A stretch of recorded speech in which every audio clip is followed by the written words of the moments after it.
Hi, everyone. I'm Cyd Charisse. And I'm David Bosher. And you're listening to Destroy the Hairdresser, where we teach you to salon differently.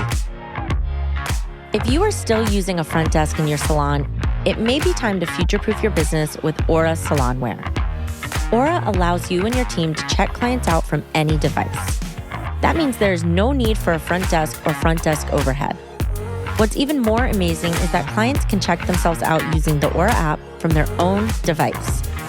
With Aura Salonware, you can finally let technology streamline your business.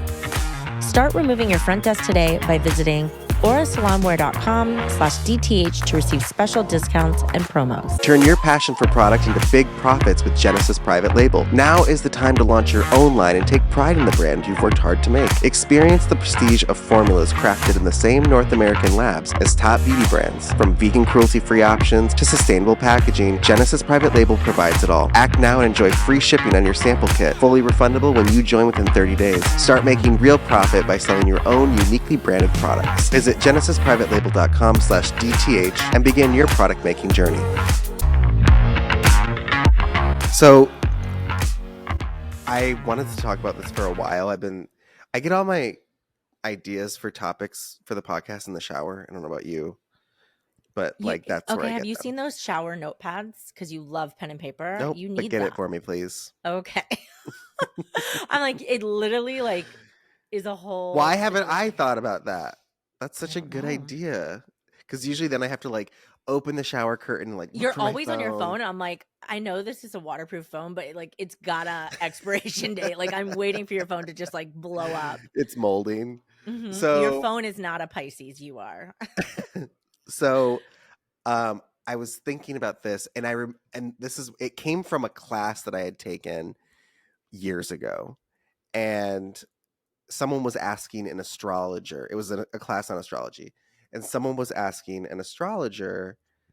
They said, "So, does everyone have the chance to be, or what do I need to do as a whatever? Let's say Pisces, Aries, Taurus. Mm-hmm. What do I need to do to become wealthy and successful?"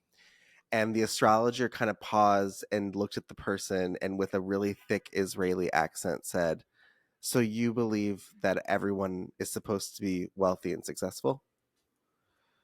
And it was such a strange question because I think especially as Americans, that's the goal.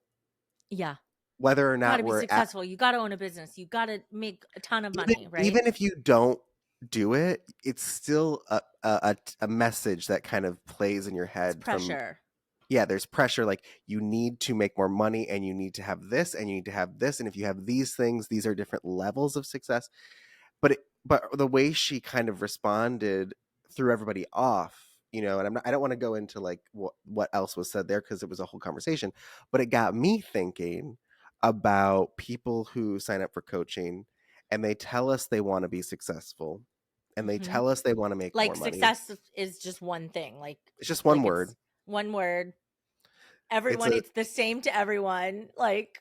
So I want to be successful. What does people will call us, they want to be successful, they want to make more money, all the basic things that of course. Why else do you hire a coach? All do. Yeah.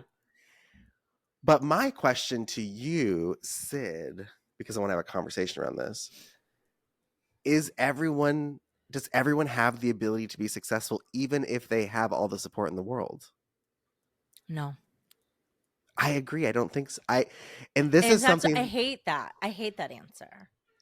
Because it doesn't matter what coach you have, what template you bought, what, packaged class you've done.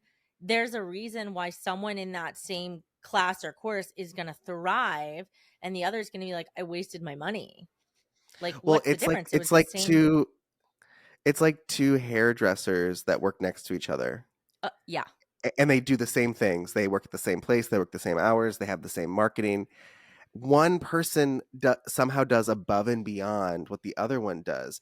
And I think there's something to be said about there is something innate in successful people. There is a thing that you cannot coach or train. I think you can hone it if they have it, but I don't know if you can give someone, let's say, who doesn't actually have an internal working of how to become successful in this life, I don't know if there's a lot you can do for that type of person. It's capacity. I mean, that's what it comes down to. And I know that's like a very vague word, and we can like dive into that a little bit, but like, do you have the capacity? Well, first off, do you have the capacity to hold desire? Like, Right. do you have the inner workings to hold a desire that is almost delulu level? Like, you have to have a Yeah. desire that is so delusional that you are not going to stop at anything to get there. You are going to take the risks. The risks are there, you know they're risky, but it's not an option. Like, fear is not there because you're just like, if I don't do this risk, I could lose it all. But I'm so fucking delusional in my desire that I'm like, if I don't do this, I will lose every part of who I'm supposed to be. I want to be clear for people listening. There's a big difference between I want to be successful and I'm gonna be. Mm-hmm. And I think the students that do really well with any coaching program, including our own, the ones that do really well are the ones that are like, I'm gonna be successful with or without someone's help. I just know I need help. But the people that come to coaching and say coaching is going to make me successful, Mm-hmm. it's not true. It's going to hold you the hell accountable. It's going to hold you accountable to something that you But may you might not be crumble under able that. to achieve. Yes, you might crumble under that accountability. You might And crumble when someone's calling you out on the truth. You might crumble when it's fucking hard. Owning a there was business, a life is hard. Of course, owning a business is hard.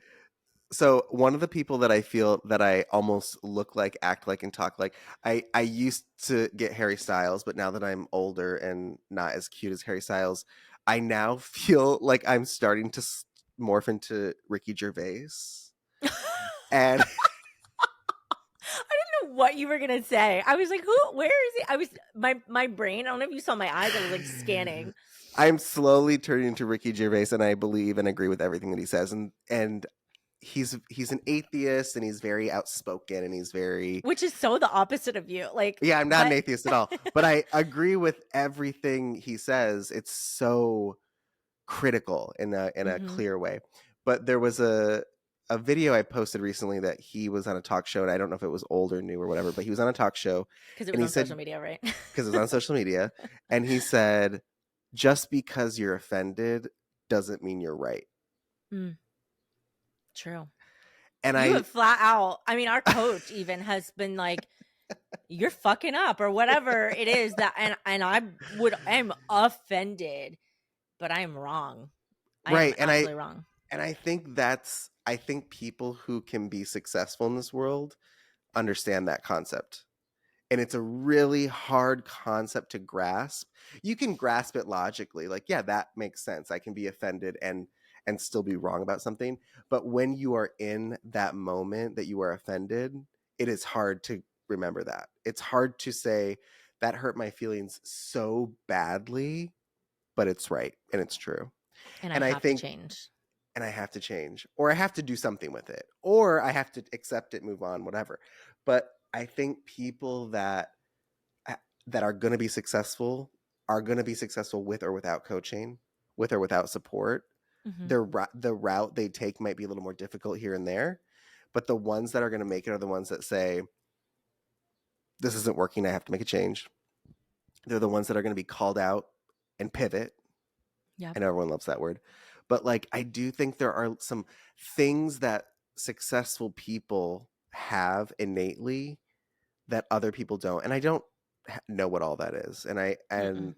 But I see it in students that sign up that you can teach the same thing to a different person, and it works on paper for them, but it almost like they can't. They're it's almost like because they don't agree with it, therefore it can't be right. Yeah. I don't It's agree with painful. this, so it can't be correct, right? And I think if you live a life where if you don't agree with someone, it must be something, it's probably wrong, which is Hmm. unfortunately what I think we do as we get older, right? We get really tight, we like tighten up on like what we know to be true, and then when it gets questioned, we're like, not only do we disagree, but we're like, it's not right, it's not right at all. Yeah. And It's so like a I think stab to your identity because you've created an identity around your beliefs, right? But like, exactly. how cool to have a belief system where you're just like, it's Well, flowing. and that's the thing too, is like why is what we do for work or business or what we believe or what we our values are, like there's so much work on what's your why and what are your values and what's your mission statement, that no wonder when that gets threatened, we feel threatened, because we Yeah. put so much energy of like, what's my what? It's like you can still open a business, you can still be successful, and you can still disagree, agree, change things, try things. And I think there's just some innate processes that an individual has to know on their own before they can even do something like coaching. Yeah. Coaching's not going to solve the problem. Neither will consulting, which are two different Neither will things. consulting, neither will your therapist. Mm-mm. You have to be an active participant in that process. My favorite type of student is one that's like, I know exactly what I want to do, and that's why I'm here. Like that's Yeah. my favorite type of student. And they're open to, I want to do this. I may not know how to do A, B, and C. That's why I'm here. Mm-hmm. I need help with this. I think I want to do it this way. What do you think? That's what coaching is. It's this collaboration of ideas. But Yes. I think a lot of people come in and they're like, tell me what to do to be successful. And we Like tell we're them gonna from be the like, beginning, wave our magical wand, yeah, like Cinderella style. I wish I could. It I would mean, be so much easier. if We'd we make had so that much money. ability, I would do it. But the reality is you can give someone all the best advice. The math can math, but Mm-hmm. if that person doesn't have some of these innate qualities that are required for success, it doesn't matter who teaches them, what tools they get, it doesn't matter. And I see this happen all the time where someone tries this program, then they try that program, and then they try The this program. crowdsourcing. And nothing seems to work. And it's like, because you as the individual are missing something, not the programs that you're using. Those are just there for supplemental support. Yeah. But you as an individual are missing something. And it's true for anything. If I fail at something, it's not because the thing that I was using failed. My iPhone didn't fail because my business failed. My Yeah. iPhone was just a resource. It just, like my website didn't fail. My website was a resource. It was a great website. There's something I was missing as a leader, as a boss, as an entrepreneur, as a hairdresser, as a salon owner. There's something missing in me that if I don't figure out what that is, it doesn't matter what I do or how much money I put into something, it will not come to fruition. Forget about fucking manifestation. It won't even start. Well, that's why I think some of those programs that are like, I'm going to teach you how to manifest $10,000 is so harmful in that kind of So marketing because it's harmful. like, I'm going to teach you how to manifest $10,000, but can you actually manifest it? Can you deal Yeah. with the waiting game? There's always cause and effect. There's I'm going time to and give you a space. book on how to Mhm. fly a plane, but can you actually fly a plane? Done. Like, Do it's you know what not I mean? happening. Like, for example, these I'll innate have qual. dad conversations with the pilots of like, oh, that button does that. But I'm not getting behind the wheel of that plane. It's not happening. But I I think don't have what it takes. exactly. That's my point. Is like a pilot needs innate things. A pilot cannot be afraid of small spaces. They cannot be afraid of falling out of the Dying. sky. They can't be afraid of when the plane starts to know. Those are innate things that you have to be able to handle before you can even learn how to operate the plane at its basic level.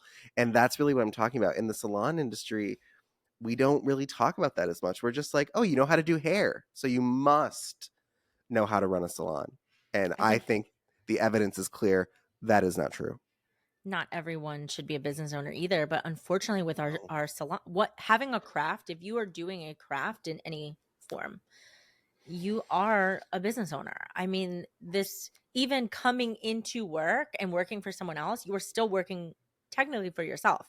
It's not like you have a corporate job where you're just working to do their job to function and run their business. Like you have to be able to have this spark. And so it's hard in our career because I think people see other people being successful or what success is to them, Perceived. Yeah. perceived success. And then it's like they're like, I want that. But you're like, you don't even know all the moving parts. You're seeing pieces of it. They're not talking about the painful moments. They're not talking about the money they invested. They're not talking about everything. You know how to run a salon based on what you saw and what you liked and what you didn't like. But do you have the innate ability of being able to handle your emotions? Do you have the innate ability to understand that you have to break the rules, not follow them? Do you have, like, if you don't have certain innate... You have to create the rules. Exactly. Like, if you don't have some of those things coming into a coaching program or any program, the program isn't going to work because you, at the fundamental level, might not have what it takes to be successful. And that's fucking hard to hear. I can tell you right now, if I went to try to go to school to be a doctor, I don't have what it takes. I would fail. I would flunk my classes because I don't have the innate ability to naturally be successful at that. So it's not about just starting a business to become great at business. It's you have, and I'm not talking about passion, not passion. I'm talking about this innate drive that lives within you to do something. And now a word from our sponsors. We at Destroy the Hairdresser, in a groundbreaking collaboration with health industry veterans, are bringing our listeners health plans that cover every professional in the beauty industry. This includes individuals, teams, and families. We are currently in the process of insuring thousands of beauty professionals in all 50 states. Healthcare benefits are now open, and guess what? There's no enrollment deadline. Sign up during any month of the year and gain health benefits quickly. Get your name on the list by visiting destroythehairdresser.com/hairdresser healthcare.